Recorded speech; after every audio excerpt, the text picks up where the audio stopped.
Hello, everybody. Thank you very much for tuning in to another episode of Walsh Wednesday. And what a very special episode this is, especially to me. This is an episode a long time coming. Probably should have happened way sooner, but I am so happy that finally getting to sit down and have this episode. We have award-winning singer-songwriter, guitarist, and the person who got me on my musical and magical journey this has all been, Helen Avakian. Helen, how are you? I'm great, thank you. Hi, Connor. It's so great to see you again. We were just talking about this a moment ago. It's probably been about 2 years since we've seen each other in person now. It has been, and I love that you're doing a podcast, and I will tell you this, I've never been on a podcast before, but I've listened to many. I love them, and I love yours, so it's really an honor, and it's very exciting to me to be on my first ever podcast. Heck yes, I'm honored. Your first podcast. Sounds fun to me. Yeah, no, I'm excited, so thanks. Now, I want to talk about the songs that you're going to be showing us today. Can you tell us a little bit about the first song you're going to be showing us, Wilma's Waltz? Sure. Well, this is actually one of my recent songs. My partner Dave, his mother is 87 years old, and as soon as Dave was able to get the vaccine, he got a plane ticket. She lives in North Carolina to go down, and then I was able to get the vaccine a few weeks later, so then I got a plane ticket, and we went down in May, and we were there for Mother's Day, which was just so nice because we hadn't seen her in a long time, and she's such a mom. She basically had a banquet waiting for us when we got there. I'm not kidding. She made desserts, new desserts she's a mom. She Is there any other way? Feeds us and makes special desserts and took us strawberry picking and made strawberry pie. I mean, she couldn't have been. She's amazing. So anyway, I was like, we should write her a song. We have to, I've been thinking this for a while. Again, this is one of those songs that hasn't gotten written because I was like, I was going to write her one for her birthday. I didn't do it. She's actually painted pictures of me. She paints. I'm like, we have to make a song for her. So anyway, finally I'm like, I'll write an instrumental because the lyrics weren't, I don't know, it was a big topic and I wasn't really getting the lyrics. So I was like, okay, Mother's Day is in 2 days, at least write an instrumental. So I did, and I liked it. It's called Wilma's Waltz, and then I showed it to Dave and gave him some things to do, and he also came up with some of his own things, and so that's the story of Wilma's Waltz. Gorgeous, absolutely gorgeous, and I think y'all will enjoy it very much as well. So, for you guys to enjoy, this is a wonderful rendition, live rendition here, going right into it. This is Wilma's Waltz by Helen Avakian, accompanied by Dave Irwin.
So yes, you essentially got me on my journey into music. I took a group class with you when I was in fourth grade.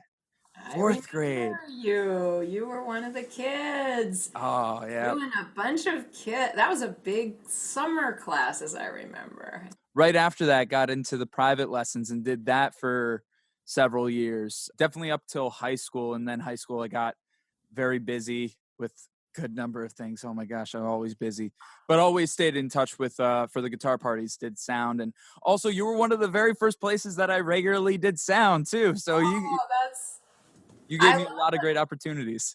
I love that. Yeah, yeah. It was so wonderful to stay in touch and have you come do the guitar parties every year. That was fantastic. You were writing songs from the beginning, I remember. You'd bring in a notebook with these, and I remember when you did your first, original in the guitar party. I think it was like your second or third guitar party, and it was so great. Everybody loved it. In fact, one of the other students wrote a song. She was inspired that you wrote a song, so she went and wrote a song. Oh One of wow. the other kids. So yeah, it's just been wonderful just to see your journey and to have had some part in it is really special, and I'm so glad. I think you've been mentioned and name dropped on this podcast at least a half dozen times. So it only makes sense that you're finally here. Since we're on the topic of it, guitar party, could you tell us what you did with that guitar party? That was at Dutchess Community College in New York when you were still Yes. living here in New York. Oh, yes. Well, they were twice a year, and we'd either be in a theater or we'd be in the Ritz Lounge, and we'd set up full sound. And, what happened at first, I would do the sound, and then eventually, Jeff Baker, who was running theater when we were in the theater, was like, I could help you. You don't have to do it. It's like, okay, great. So he would help. Shout out to Mr. And Baker. Love that guy. yeah. Oh, yes. And then he started helping my students because that, like you, and there was a Anthony Perry. Yep. I remember the two of you did sound a few times, and then there was Ben Foster. Anyway, a number of my students who had been with me or were still with me ended up doing sound, and that was great because yeah, some of them maybe were not taking guitar, but they came back and did sound. You and Anthony did it. And yeah, it was just so nice to have that assurance. It made such a difference. It made it the party easy because they were big. We'd have two in one day. They were like an hour and a half each. Sometimes one would end and we'd practically be blending into the next one.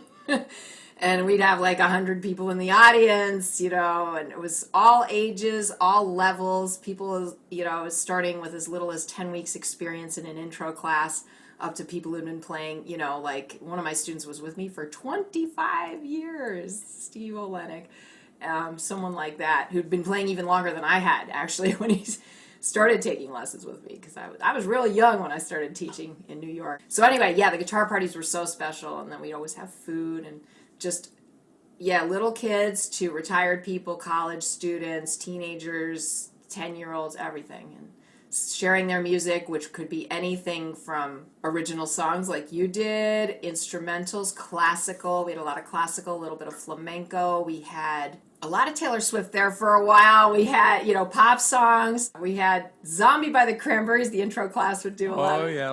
That And was a classic. System of the Down, I remember one time I did that with one of my heavy metal oriented students. So we'd have some heavy metal. It was just everything. Jazz, Brazilian. It was cool. And it was always such a welcoming experience, especially for the 10-year-old like me coming into it and, seeing everybody so talented, but it was so welcoming. It was hospitable. It just, everybody came together so Yeah. well. And it was just a very warm environment. And one thing that you brought to the table was you were very nurturing to and everybody, regardless of their skill level. I've talked to people who say that they took lessons in piano or guitar or whatever, and they kind of forced into a box. But you really gelled and molded things to the experience that the student wanted to have. And I feel like that is something that shouldn't be passed over, shouldn't be looked over. That's really incredible. And I feel like a lot of people grew and developed so much because of that. So on behalf of all of them and myself, thank you for offering that as part of your experience. Well, thank you. I really wanted to try to provide that, and I'm glad that's how you experienced it, because I noticed when I was learning with piano and guitar that, especially if I got a song that I really was excited, that I liked, something I heard on the radio or just something I just really liked, I would practice it more. And so I just was trying my best to, and I still do, provide that experience for everybody, to give them, I mean, I want everyone to get a solid technical foundation so that they can then achieve what they're looking to achieve with what they're playing. But we always had music along with that foundation work. So I try to put both into a lesson and emphasize the music the most, actually, because I think that's where we learn so much. And that's where, maybe the immediate gratification comes in. So, yeah, that's what I really try to do. I still do. And believe it or not, I have had 3 guitar parties now on Zoom. Hey, very cool. Yes. Glad to hear that still lives on even in the virtual stage. Yes, and I'm up to 2 guitar parties again. Like I had 2 just back in May. No, that's awesome. That's great to hear. As you said, when you would find a song and wanted to learn, and that was how you got going on your journey as well. Let's rewind a little bit. Let's go back in time.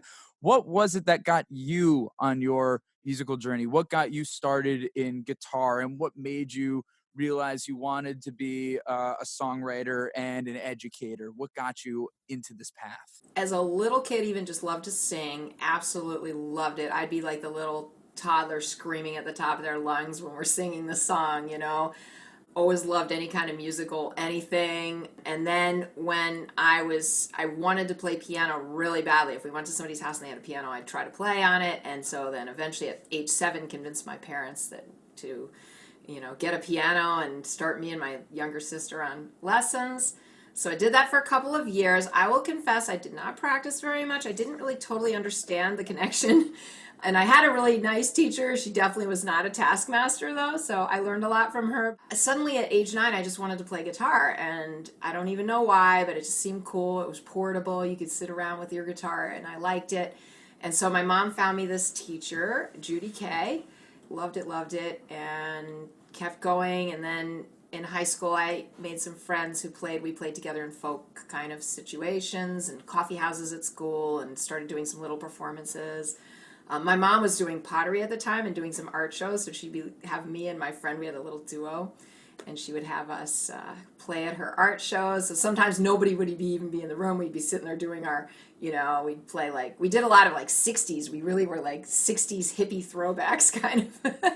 So we were doing Neil Young songs and Cat Stevens and all this kind of thing, and we'd be playing and maybe nobody would even be in the room, and we'd be kind of laughing. But then we just developed a lot of repertoire, the Beatles, Joni Mitchell. I just loved all that.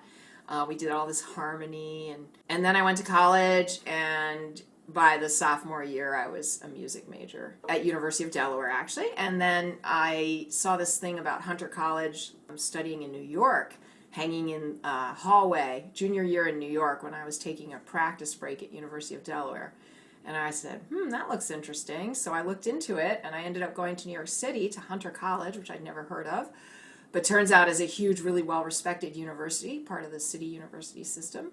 At the time, they had an arrangement with Mannes College of Music, which is a world-renowned conservatory, kind of like Juilliard and Manhattan School of Music. It's not quite as well known as Juilliard, but people from all over the world came there. And just as it turned out, they had this little building really near Hunter College, which had a big building and a big theater. So the people at Mannes didn't have enough room for their orchestra to perform on a stage, so they used Hunter's stage.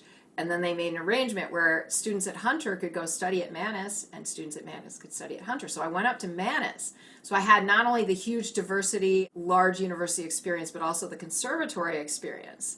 I took the guitar ensemble class there. I took, my private teacher was there for part of it. Jazz and commercial arranging, which was really hard for me, but an amazing course taught by Joe Ravel. Basically, I just kept doing music in college. That was the thing I liked the most. I originally was thinking about English, sociology, psychology, music. I don't know if I could have had what it takes, but I just kept at it, Thank God you did. Thank you. I even built a guitar when I was in college. I needed a summer job, so I'm like, maybe this guy could use some help sweeping the floor. And maybe if I can't do music, maybe I could build guitars. So I was, or work as a guitar repair person. And so I was going to ask him if he needed any, someone to sweep the floor during the summer or something like that. This man named Bob Ross. And I did that. I kind of roundabout said, well, how did you get into this work? And he said, oh, well, I apprenticed with somebody. And then I said, oh, did you ever take an apprentice? And he said, yes, I do. In fact, I have an apprentice leaving. I have space for a new one this summer. So I became his apprentice, which meant I didn't have a job. I actually paid him, but it was very reasonable to learn how to build my own guitar. So he taught me how to build the guitar. And when I learned in this, I learned a lot. I didn't quite learn what I expected. I did build a guitar that I still have, but I actually was not very good at woodworking. I didn't have a lot of experience. I was scared of the power tools. Oh. He was not a very patient teacher, and I was super sensitive, so I'd be like, he'd like say something, and I'd be like, ooh, you know, really upset, even though I don't think he meant to upset me, but he's a little bit of a hard-edged guy. Mm-hmm. Luckily, there was another guy there at the same time apprenticing with me, and he would help me, like... That's nice. Yeah, Bob would leave us to ourselves. He was kind of like, yeah, you know, you can work on your own, too. He was a little like, didn't want to be bothered with us almost. So me and my friend Herb, who's a really close friend, still my dear friend to this day, would help me, and we made it. We finished our guitars. It was quite an adventure. I learned a lot. I watched this man with his business, you know, what he did. George Thorogood, I don't know if you've heard of him, but he's... Oh, yeah. Yeah, he came in, you know, for guitars. He did work on George Thorogood's guitars. Yeah, it was funny. I remember when we came in, he was like, Bob was like, now, guys, don't get all crazy with George, you know, and we're like, okay, we won't. So we acted really like we could care less, you know. Meanwhile, we're like, oh, George Thorogood. Anyway, so... We had some interesting experience, a lot of interesting. It was a great learning experience all around, and at the time a bit stressful, but in the end I'm grateful for that, and I learned that maybe I can't really repair guitars. I think I better stick with playing, so that's what I did. And then when I was studying classical guitar at Hunter, I developed an injury getting ready for my senior recital. So I was like, oh man, it was already a long shot. Maybe I can't even do this, whatever. But by that time I was doing some little gigs in New York City, like playing background music in like a Cafe Figaro. And I really had always liked singing and playing too. And it kind of laid that to the side while I was studying the classical guitar because it's so intensive. But when I had the injury, I was like, well, maybe I can start singing and playing. And at that time, Suzanne Vega was actually becoming really popular in New York City. And some other people, I'd see these street performers sometimes, you know, singing and playing. Like there was a woman on the Staten Island Fair, she was really good. She'd do like Madonna songs, like, but with acoustic guitar and Cyndi Lauper. And I loved that. Because at that time, really not, you know, acoustic guitar was not very popular. It was in pop songs. It was very much more of, you know, synths and that kind of, you know, keyboards and electronic kind of music. So anyway, so then I started songwriting because I had this injury. I'm like, well, why don't I start writing songs and writing music? That's what I really want to do. So I started writing songs and writing some instrumentals too. And then I just kept at it. I persevered. I was offered a full scholarship to Hunter for a master's degree in classical guitar performance. So I took that, and that was really nice. So during that time, I also took poetry with Audre Lorde, who it turns out is a really famous poet who I'd never heard of, but she's actually a really well-known, amazing poet. So in my master's program, I'm like, what is the closest thing I can do to songwriting? Oh, poetry class. So and I was so lucky I ended up with her. That class was another one that just amazing class. Just all these talented writers and poets helped me with my lyrics, helped me understand poetry so much better. Even wrote a song about Audre Lorde. And then I just kept at it. When I graduated, I ended up moving up to the Poughkeepsie area with the man who became my husband, Terry Champlin, amazing classical guitarist and songwriter. And then I actually already started teaching in high school. I even had a couple little kids, you know, that needed a guitar. Their guitar teacher left, so I taught them. And in college, I was in a teaching program at University of Delaware. They actually had a Saturday morning program that I was invited to be a teacher there. So it was like students teaching and learning how to teach. I think the people who were in it didn't really have to pay us. They kind of got free lessons, and we got some training and just kept teaching too. And that was what I did after I graduated with my master's degree in classical guitar performance. Started my practice. I taught for other people, organization down in Westchester County. I went to students' homes and ended up managing for an organization called Musical Associates. Then I got tired of going to people's homes. I wanted to be, and my friend actually had a job at Dutchess teaching class. She's like, oh, I think the head of the music department really wants classes. So I was like, oh, I wanted to teach a guitar performance ensemble because I had these students, adult students, you know, in Poughkeepsie, because I was teaching half my time in Poughkeepsie at Poughkeepsie Music Shop, at my house, whatever, and then also down in Westchester a couple days a week. So I was like, oh, maybe I could teach close to home, teach to a college. That'd be really awesome. So I applied, and I brought in this guitar performance idea ensemble because I had these two students in particular who, the one who studied with me for 25 years, actually, Steve Olenek, and then this woman, Tammy. And they both were really good classical guitars and good guitars. I would like, maybe they could like play duets together. That would be helpful for them. But they never wanted to do it on their own, you know? And so I said, okay, I'm going to make this class. And they both joined it, which was great. Steve took every time I taught the class. I taught it for like 15 years. He was in every single semester. And I had so many wonderful people come in through that class. So that was my foot in the door. And then I was like, well, while I'm at it, why don't I teach a kid's intro to guitar? Why don't I teach an adult intro guitar? And, you know, it just grew from there. So it just keeps building and building and building. Yeah, so that was a wonderful. And Duchess, they kind of just let me design whatever I wanted to do. And just the more people who came in, the happier everybody was. And I met so many people through there, just incredible. And then one of my students actually was an activities director at Marist. So she got me into the program over there. I was teaching 3 hours of classes over there to the college students, which was really nice too. Yeah, I wasn't, you know, I always used to think, oh, I should, you know, I'm not one of these people who knows they want to be a musician since they're a little kid. Like, I had a lot of things I wanted to be or thought of being, but music was the one that really stuck, and I just kept going. So probably it's wasn't the one that stuck around the entire time. Regardless of whatever came at you, that was the one thing that remained each and every time.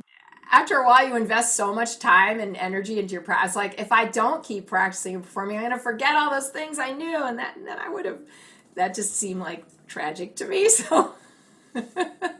see, some people wouldn't always see it as tragic. Some people be like, c'est la vie. So the fact that you had that, you know, that shows, it shows, and it grew and developed. The way that you've gone about doing it, a very humanistic and altruistic way too, because wherever you went, it just seemed like there was a phenomenal community around you all at the same time, whether you joined it and then it flourished or you created it. And it was... And that's really awesome to see. And that's a very unique ability to have. Well, Dutchess Community College was so good to me. I mean, that community was just phenomenal. I mean, I still, like, you know, I'm in touch with you. I'm in touch with a bunch of people. We've had our Helen Avakian's guitar party benefit concerts at the Town Crier to benefit. I remember those. Those were good. Yeah, and we had, like, last time we had, like, 21 people on stage. It was huge. So I'm just so grateful to the Dutchess Community College experience was, you know, priceless.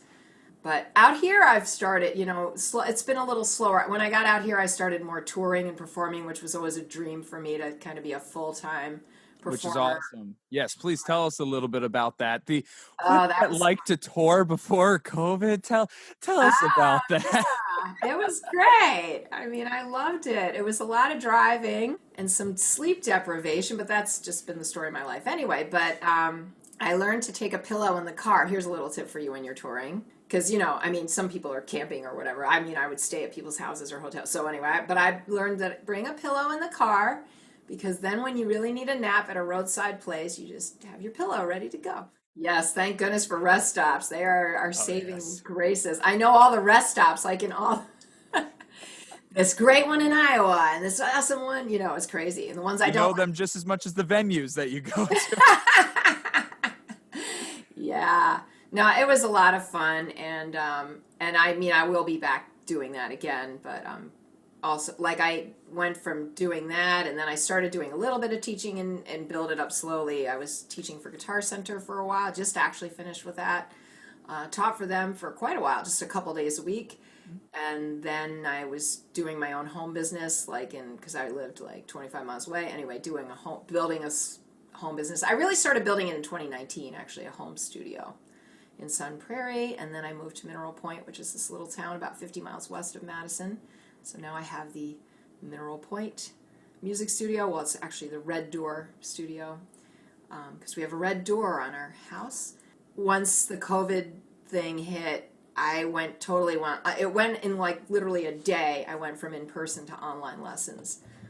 Thank goodness for Zoom. I learned how to use it in one day, you know, just like in an hour or something, because I had a group class that was supposed to meet, and I was like, I don't want to let this group class go, so I got everyone on Zoom. There was one person, an older guy, who didn't want to do the online, but everybody else stuck with the program, and we all met on Zoom, and so ever since I've just been doing all these Zoom lessons with people from all over, Colorado, Delaware, as far west as Colorado, Iowa, as far east, you know, and south as Delaware, and a bunch of people from New York. Some of my former Dutchess students from New York ended up joining me here. No, it's great. and even gotten new people a little bit in New York, Long Island. It's just been amazing. It's So funny, something that really shut people out in so many ways also gave people new options to branch out in ways that probably wouldn't have been not necessarily possible, but wouldn't necessarily thought of as much. yeah, So definitely opened up some new avenues for you. it did. And I'd taken some classes on Zoom. And so actually, I would like to expand that eventually and have more groups meeting on Zoom, doing some of the things, some songwriting and more performance classes. And I've been thinking of doing an improvisation type of class, because a lot of people I meet people who improvise and they love it and they do it well. And then there's like, it seems like it's hard to get the in between. And then I have people who are like kind of scared to even try because in school we're not always really taught to be creative as much as to learn these facts and be able to know them for the test, or think about Yes. things or read things or write about things. But do we really, unless you take the poetry class, like the poetry class I took in Hunter sticks in my mind so much because it was like one of the only classes where I really created at all. To have those creative outlets really are important, and they do stay with you. Those things are very imperative, not just in the arts, but just in general for creative thinking, problem solving. It opens up whole new levels and doors that you just wouldn't have without having it. Would be hard to access. So no, definitely. Being creative is a practice, just like everything. But as you were saying, you've written a lot of great stuff. Your if got my dates right, Notes from Helen was the last your album, like Yeah, last album that you put out, other than like the co-writes that you've done. That was the right. last one that you've done, and then before that was oh gosh, I'm trying. I love the moon was right before that, right? Yes, That was 2007. that was a long time ago. 8. 2008. Oh, I was close. I was You were close. close. I'm impressed, Connor. Your Helen Avakian. Oh, I know your catalog. You Yes. know my catalog. Phenomenal albums, and I recommend anybody to check those out. You can find those on our website, which I will link in the description. So no, very, very good stuff. And as you said, you've worked with a number of songwriters in those regards. So, but yeah, as you said, you've been dealing with the injury and you've been taking lessons to try to work your way through it. Can you go into that a little bit more and tell us just about the overall importance to maintain and watch one's health as they are a musician, and the importance that is in keeping up with their skills and longevity through it? Absolutely. Thanks for asking that. Because this is a place where I've had my stumbles a number of times over the years. As I said, in college was my first injury. I got like a neck and shoulder injury from too much tension when I played. I got it when I was getting ready for my senior recital and I really stepped up my practice. And, at that time it was like, yeah, you should be practicing at least 4 to 6 hours a day and blah, blah. And I was like thinking, and so I tried to like do all those 4 hours in one sitting, which was not a good idea. So first of all, I even have in my intro to guitar book, which I put, one of the things is after 45 minutes, take a break. Make sure you take regular breaks. Make sure you get adequate sleep. This is one that I still am working on. Musicians sleep? What? My guitar teacher literally will be like, because I used to sometimes, last summer, I would sometimes get drowsy during the lessons and he would be like, did you get enough sleep? You should get sleep. And I'd be like, what's better to do, practice or sleep? And he'd say, sleep. And I was like, really? If you had to make the choice. Yeah. So that's been helpful. Still could be better with it.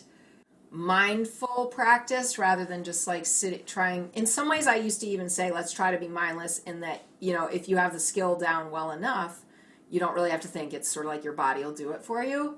But mindful in that, as you're doing it, even if your body's doing it, like how's your arms feeling? How's your neck feeling? How are you seated? Are you Yes. balanced? Do you have good balance with your skeleton? Another thing I'm learning about, which is like there's a whole thing called body mapping where you actually like look at your skeleton and how it's put together and then learn to work with your skeleton movement wise so that you feel it feels great. Like when I'm in the zone of doing practices, which have to do with like understanding the skeleton, looking at pictures, anatomical pictures. You can actually like palpate your arm and feel it. So that's been a big thing, like just how to rotate the forearm. Anyway, so I could go into lots of detail, but I'll try to get away.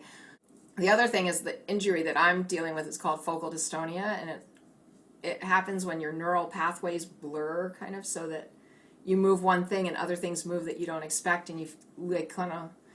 My manifestation is my right hand has become weird, and it started like a long time ago. I started noticing it, and then it wasn't really bothering me. I just looked in the mirror and I'd see myself playing, and I'd be like, wow, my index finger kind of points out sometimes when I do a tremolo.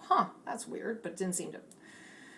Anyway, but as the years went on, I started noticing, wow, my ring finger, I don't really feel like I can trust it like I used to. And, anyway, so, and then things just, slowly just got more like weird and not, I want to do this, but my hand does something else. And that reason that can happen is if you're just practicing too much, probably mindlessly, not mindfully, if you don't know the body mechanics, which aren't taught, hadn't been taught to me, some certain ones, I was like, sit up straight, sit up tall, but even sitting up straight, there's like more to it than that. It's not like you want to be you want to be balanced with your head balanced on your neck, on the front of your spine, and I didn't know that was the front of our spine that carries the weight. I guess I thought it was the back, if I thought about it at all. Again, these kinds of things. No, but very good things to know about. Yeah, all these things, yeah. I love what you said about being mindful about it. Mindfulness has been a big thing that I've been trying to focus on with this podcast in so many other things. This is the very first time really bringing mindfulness into a practicing field, and I feel that's very necessary, and I'm glad that you brought that up. Just being aware of all that, the awareness to everything going on during your practice. Sure, it's great to have that muscle memory, but to be aware of what's going on in your body, how you're feeling, and all that is something, a lot of musicians will sacrifice in the means to try to get forward. I've seen so many colleagues like through college who are hurting themselves like crazy because they're pushing their bodies further that they can go. Just like if you're doing a sport, when athletes are pushing their bodies to the limits, musicians, same thing. You have to be aware. You have to be conscious of these things. Right. And even more than athletes in a way, I think, because athletes know at least they have to. I think athletes, well, here's another thing, like my teacher, Gerald Harsher, says, what do musicians do for a living? They move for a living. Yeah. But I don't think we think of that. We don't think of ourselves as athletes as much, I don't think, in a way. Like our training is we sit and we play and we stand and we play, but whatever. But we might not think about our whole body needs to be in shape to be able to even do the sitting and playing and, standing, whatever. The more we can kind of, and also guitar is kind of asymmetrical. So if you're a guitarist, doing an asymmetrical activity, like for hours and hours, I think that has some effect as well. And and how many times you practice like, well, my shoulder's so tired. It's like, because we've been holding our shoulder and we didn't realize. Yeah, I'm glad that you're thinking about these things at your younger age, because again, this wasn't really something that we thought about or were taught, except if something happened and you had to, and then it was almost like shameful, to have an injury. It feels a little that way to have an injury. It's like, well, I'm supposed to know so much on this, but I did, but on the other hand, then if you do look at it like an athlete, they have injuries all the time, so it's kind of normal. Exactly. But one thing that athletes have over musicians, I feel like the overall concept of physical therapy and where they need to turn to athletic related injuries, you kind of have a better sense of where to go, which leads me into my question. Where did you go? How did you know to look into this? And what were the steps that you took to, take control of your health? That's a great question, because it was a very long and still sometimes it felt hopeless process. I didn't know what was going on at first. I didn't know what it was. I knew the symptoms were happening, and especially like actually I won the competition. When I was getting ready for the competition, I know, and before that I was noticing it. So I started isolating my right hand and just practicing right hand, which I'd never done before, like playing a piece just the right hand. Yeah. So you don't, like the notes would sound different because you're not fretting the note, you know what I mean? So that was kind of weird. Yeah. I recorded the notes from Helen after I won this competition, and then I guess we didn't talk about it. It's the International Fingerstyle Guitar Championship. I won that, which was great, and then I made an album, Notes from Helen, after that with some of those fingerstyle pieces. But I was starting to get this problem, and so it was really, when I'd perform, it was really scary because it's like, is my hand gonna work? I noticed it got worse like into 2015, and I noticed, if I'm cold, it's worse. If I'm, tension made it worse. And then the tension of, is it going to be bad when I'm performing? What can I, something I could do in practice, but suddenly my hand goes weird, I'm performing, what's going to happen? So there was a lot of sort of tension with that happening, which is also one of the things that actually makes it worse. It's a circle. So finally, I ran into somebody, a classical guitar, there's a Madison Classical Guitar Society member, a man who's a really cool guy. Anyway, he owns a stereo store in Madison, the old times. And he had, his thumb was kind of like collapsed. Like he couldn't use his thumb. He would play with his other fingers, but not his thumb. And I was telling him, I'm like having these weird things. Nobody seemed to know what it was. And I'd gone back and doubled down on some of my old like right hand exercises, but it seemed worse. Like it was good if I played slow, but it got worse. And then I'd get mad at myself, and I noticed my fingers, this middle finger's curling in, which is a classic symptom. It was years though. He told me about focal dystonia, and I was like, he said it sounds like focal dystonia. So I looked it up online, and I said, oh my gosh, I think that's what it is. And some people got cured by retraining, slow and long. And anyway, long story short, I went to various people, had kinesiology work done. I had Alexander technique, but and then I studied with a teacher from New York City who was somewhat helpful. I went to physical therapy, occupational therapy, a hand person, a surgeon guy who wanted to give me cortisone. He wanted to do that. I made the appointment, but he was like, you can't like perform for at least 2 weeks. I'd like you to rest for maybe a month. And I'm like, I didn't have that time. And then I thought about it, and I decided I didn't want to get it done. And Gotcha. Yeah, then when I talked to that teacher I was having in New York at the time, he's like, oh no, don't do that, don't get those shots. Then I got into desperation again in like 2020. I was just like, I'd suddenly get to a point like, oh, what am I going to do? I can't, go on like this. So yeah. I did yet another internet search. I'd had periodic ones. I bought a book by David Leisner, who also got over it. So his book was good, but nothing was, really it was, I had to go to a every week coach. And so when you talk about athletes, that's an interesting thing, because if you think of a real professional athlete, like they all have coaches. Yes. But with musicians, we don't, I almost was like, I finished college, I've taken lessons also with voice and stuff on and off, but with guitar, I didn't really have a coach for a long time. Didn't think I needed one really, so having him has just been really good. And at first, he was like lessons every week and an hour of practice a day and doing very slow. It's nothing that's going to be presented to the public. In the end, it's truly comes down to you. And that's pretty impressive.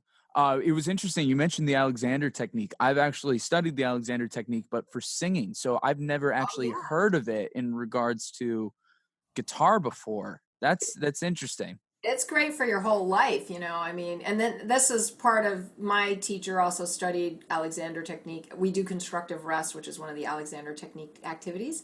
Anyone listening who's interested, you can look online on YouTube. There's some really good ones where they show you how to do it. It's very easy to do, and it's resting, but it's called constructive because you are mindfully resting. You're in a certain placement of your body, and the idea is to feel all your senses, your emotions, your kinesthetic sense, and also just lying in that particular placement, that position, is helpful for opening your body up and making, again, that postural balance better for you. So so I've also studied it in connection with singing too. In fact, one of my Alexander teachers, I studied private voice lessons with an Alexander teacher in New York City when I was in college for a while. And she was a vocal coach, but we did a lot of Alexander. So it's good. It's all good stuff. What I like about the body mapping is that with the Alexander technique, the teacher is very hands-on. I find that I'm able to achieve that same feeling of when they touch you, they kind of gently, prompt your body, and it feels amazing. Like it feels so light and so easy, like your body's so easy it feels so good. Yeah. I've been able to achieve that same thing with this body mapping and the practices I'm doing with my teacher. Playing guitar has never felt better. Good. That's good to hear. Yeah, so and I am noticing it. I'm noticing it with everything. It's helping performing. It's helping everything, really. It's a whole life thing. So, yes, Of very course. long-winded about my story, but to those of you listening, absolutely do take care of your body and realize that if you don't get sleep, you're probably not going to do your best work, and you are going to be more at risk for injury. And now with COVID, we're more at Yeah. risk for illness, and you might be sick for weeks. Whereas if you do something maybe a few minutes a day or 20 minutes a day, I mean, you're going to feel so much better all over. Your whole life is going to feel better, and you hopefully are preventing lots of things that would be very time consuming, very expensive. Going to all these therapists, doctors, coaches is expensive in money, in time. I mean, it's Yes. worth it, completely worth it. But then also, yeah, that journey was frustrating because you're like, if I invest in this, is it going to really pay off? Of course. No, definitely. And I'm glad that we had this discussion. I think that's very necessary to a lot of musicians out there and to anybody listening. I think it could be a really important wake-up call. So Helen, you alluded to this already, but let's backtrack and talk about it a little bit. You mentioned that in 2014 you won the International Fingerstyle Guitar Championship, which This is true. I did want to say one more quick thing about the health yes, of issues. If course. anybody's having like problems with their, um, guitar playing or whatever, they think they have a focal dystonia symptom, and they're welcome to contact me, and I will try to help you. I actually found my teacher through someone on YouTube. I saw the teacher on YouTube, but I also saw this man who talked about his focal dystonia. Whatever, this long months after, taking lessons, and he would like play, and it was like, wow, he's doing things I can't do right now. And so like he actually on his website talks about his focal dystonia journey and welcomed people to contact him, and I contacted him, and it was actually he kind of gave me that final push to make the investment in the lessons I'm doing now. So I'd be happy if anybody is concerned to try to direct you or at least talk to you, if you want some help, because this particular problem, it's pretty prevalent, but it's rare, but at the same time it's not as rare as it used to be, and it can be so time consuming, and sometimes people are told there's no cure and there's nothing you can do. So I think there is a cure. This person has no symptoms anymore of the focal dystonia. No, that's beautiful. And if you want to reach out to Helen to learn more, we'll have all that information written in the description for you. Okay. Anyway, sorry. We can Yeah, go not a back to problem. the International Fingerstyle Guitar Championship if you'd like. Yes, no, quite an amazing feat for what you had there, and just would love to hear a little bit more of the story of how you got into it and just the championship overall.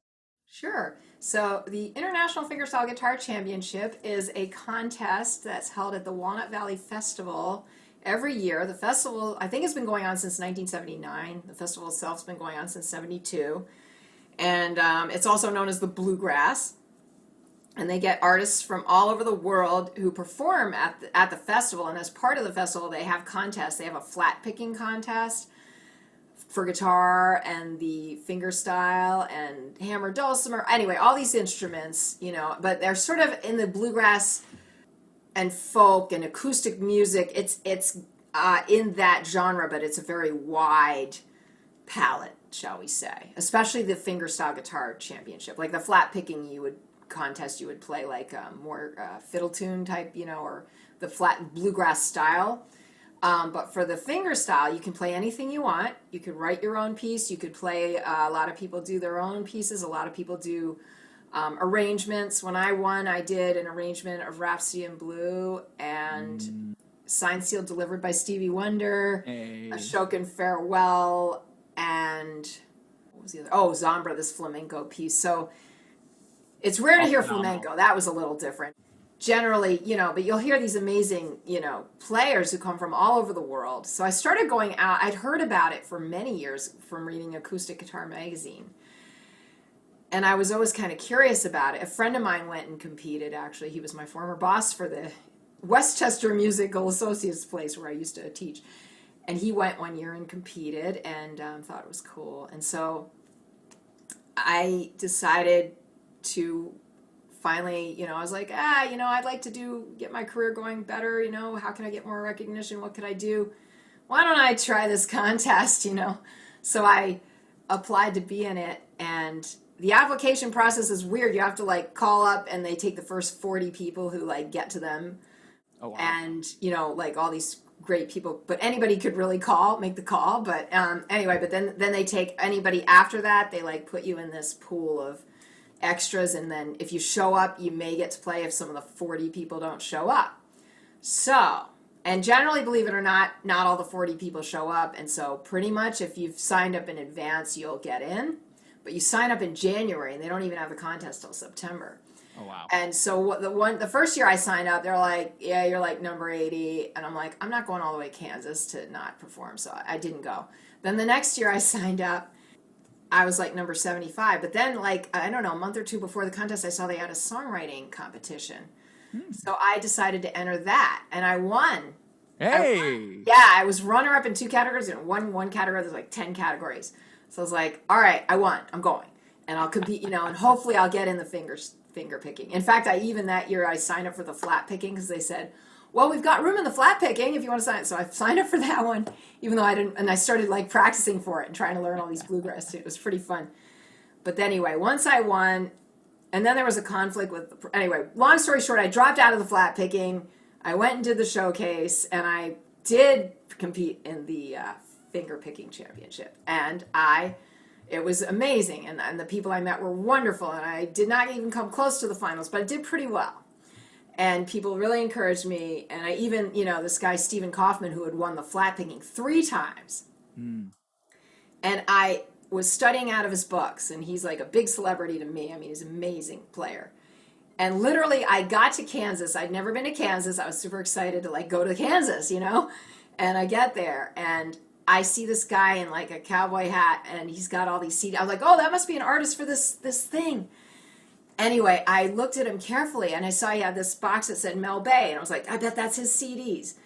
I looked at him carefully. I'm like, that's Stephen Kaufman. That's the guy. I've been watching his DVDs. This is a while ago when we were watching. And I'm like, so I followed him. I'm like, he was running out to the parking lot, and I hadn't even like gotten my baggage. And I'm like, I ran after him in the parking lot. I'm like, excuse me, are you Stephen Kaufman? And he's like, yes. Hi. And he's super friendly. Like people out there, they're so friendly. And he was super nice. He gave me a guitar pick. Anyway, so when I did the contest, after the contest, he and his wife came up to me like, wow, you played really well. I really enjoyed it. And it was really nice to me. So it was like the celebrity came and talked to me. And, I was like hooked after that. I just, the people I met, the buddies I've made there, I just had to keep going back. So kept going back. And it took me until 2014 to win. But I went every year. And honestly, once I saw what it was, I mean, I was considering myself more of a singer-songwriter anyway, and I kept entering the songwriting, and I ended up winning like eight of those. Congratulations. Thank you. Yeah, that's been a great honor. I was trying to win sort of, but I was more just like trying to just get better at my fingerstyle and just getting a lot of inspiration from what I heard there. So, and then that led to things like playing in Ohio. I have a kind of play in Ohio every year at the Woodchoppers Ball, which is like a gathering of like 9 fingerstyle people from all over.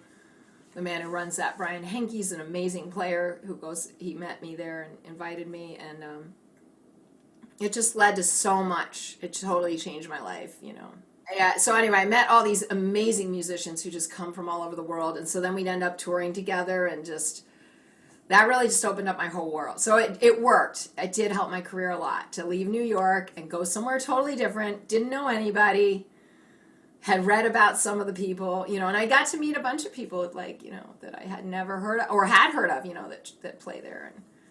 And it's the kind of place where you can meet anybody because all the artists will go to the merch table after and sign their CDs and talk to you. So I obviously I knew of the Fingerstyle Championship, but I wasn't aware of those other songwriting awards. So yeah, I'm glad that we got to bring that up. I wasn't aware of those. That's awesome. That's really amazing to hear. I should have told you can enter. Why didn't you enter? You can enter and go. Maybe. Yeah. No, it sounds like a lot of fun. Want to? I mean, it'd be a good idea to try to set up some gigs around it because Yeah. But yeah. Little awareness.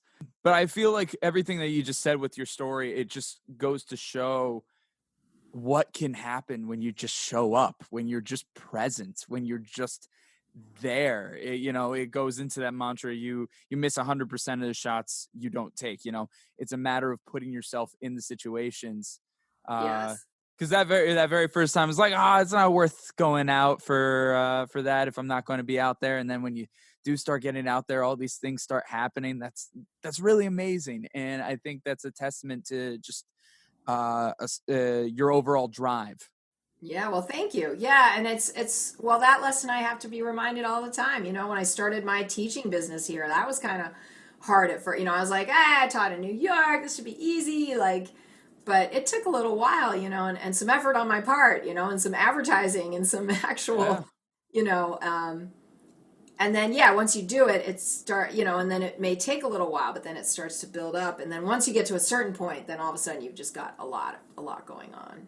Then it feels really good. It's just that it snowball totally effect. does. Or with the songwriting, all of a sudden I'm writing with people from all over the world, but it did take some trying to find people I don't know, and would you be interested in writing together? And and some people say no, and some people say yes, and and some things work out. Some some of your writing comes out better. It's just like when you start a song, it's actually doing it. Some stuff will come out better than you expect, and some stuff may be disappointing, and you just have to be able to live with the discomfort of that place, which I still get. I mean, I feel very uncomfortable when you're in a song and it's like, you get the great idea and then you start writing. And then I don't know if I can actually. Maybe this isn't as good as I thought. I don't know. I usually get to a place like that, and sometimes it takes many sessions to finish a song. No, that's fair. It's fair. Some stuff can get put together in a half hour, and some can take years. Absolutely. So yeah, and then that's the thing too. If I do the thing that takes a long time, then usually though along the way other things come in at the same time, so it sort of leads to a big output and confidence. So it's. But I love your song. There's a song about no and the yes. Yes, yeah. Yeah, I love that song and that whole attitude with that. That's just a great. After 1,000 no's, it only takes one yes. Yep. Exactly. I should just put that on my wall, actually, because sometimes I get a little sensitive. Again, you have to be sensitive. But you also have to be resilient. You know what I mean? Very resilient.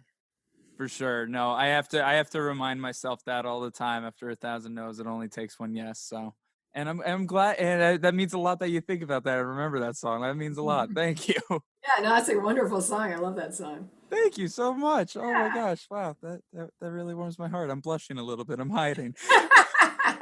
Oh, I can see it. Yay. That's all right. We're supposed to have emotions. That's part of our human experience. No, that's very sweet, Helen. Thank you so much. And thank you for all of this. All right. So if you can also tell us about the second song that you're going to be playing, Waking Up at Winfield. Can you get into that for us, please? Sure. So Winfield is the small town where they have the Walnut Valley Festival, which I've been telling you about, and it's where Dave and I actually met. And yeah, and I was asked to do an early morning gig as part of the festival. It was really early, 9:30 in the morning, and as part of it, the suggestion was made maybe we could do an improv with two other fingerstyle people. Maybe we can do an improv kind of thing. So no one else came up with anything, but I came up with this idea of some chord progression, which you'll hear, and the kind of the theme that you'll hear. We actually didn't have time to do it in our presentation, but I really liked it, so I kept it and then worked on it kind of on and off, and then Dave and I worked on it together, and so here is Waking Up at Winfield in honor of an early morning gig. And I put in the kind of fingerstyle style that you'll hear a lot there. It's sort of a bit of the Chet Atkins, Travis picking, for those of you who are guitarists. You may relate to that. Or like Dust in the Wind has that kind of... Yes. Fun fact, Dust in the Wind was based off a Travis picking warm-up. He was playing a warm-up, and that's how he came up with the song.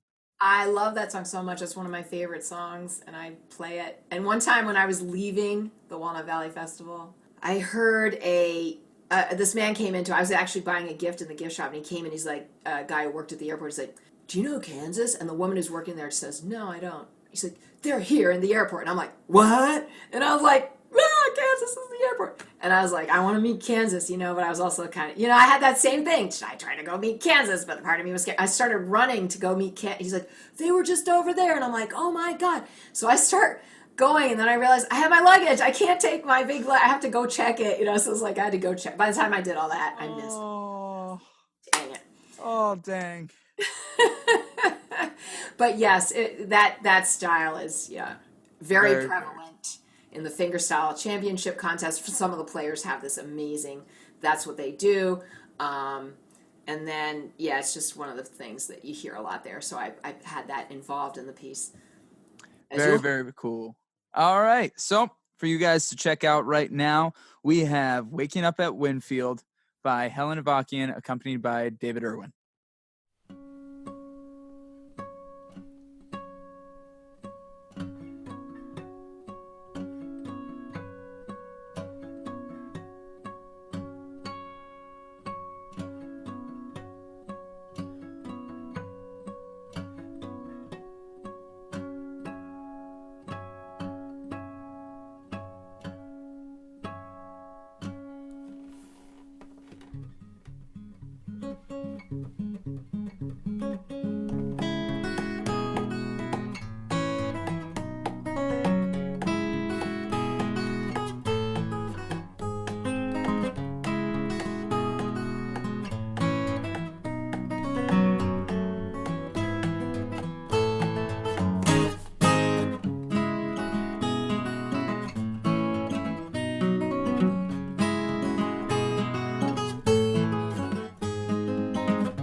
Helen, this has been absolutely amazing to have you on. I am so honored to have you on for this, and I feel like this has been really insightful. Before we leave, is there anything last minute that you want to bring up, mention? I know that you and Dave have a duo together that you guys perform and do stuff. If you want to mention that and anything in regard to teaching as well.